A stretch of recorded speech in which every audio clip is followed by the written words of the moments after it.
Today, we're plunging into the latest developments in, well, the world of global sportswear and celebrity collaborations. We've gathered insights from recent reports to unpack a really fascinating situation involving one of the biggest names in athletic wear and a global icon. Exactly. Our mission today is to look beyond just what's happening on the surface, right? We want to understand the strategic currents underneath, particularly concerning Nike's current position and maybe its future plans. Okay, let's unpack this then. Where should we start? Let's start with the big news. The eagerly anticipated collaboration between Kim Kardashian and Nike. It's delayed its launch. This new activewear collection known as Nike Skims, it was announced back in February, I think, for spring release, generated a lot of buzz. Yeah, it definitely did. And now that buzz is kind of stalled. Yeah, The reason cited, according to a source familiar with things, is production delays. But what's interesting is there's no new launch date. Not yet, anyway. So people are kind of left wondering. right. And details about Nike Skims. Hmm.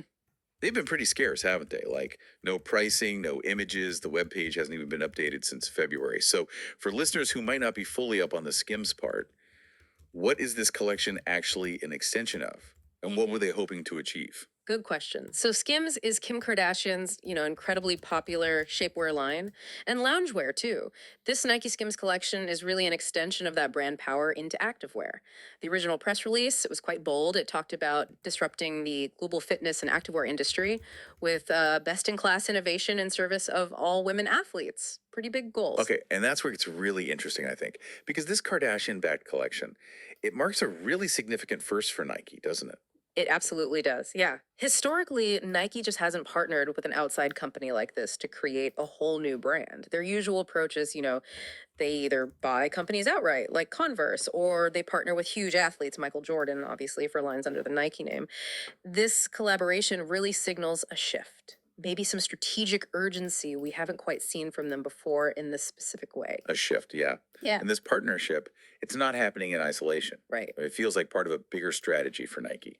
Exactly. If we zoom out, look at the bigger picture, this collaboration is definitely part of CEO Elliot Hill's plan to revive what some reports have called a troubled company. Trebled. That sounds pretty serious for a giant like Nike. Yeah. How troubled are we talking? Well, financially, their stock has dropped about 20% this year, which is, significant. And it's not just the stock price. Competitively, the company has reportedly lost its edge a bit in activewear. They're facing tougher competition. From who?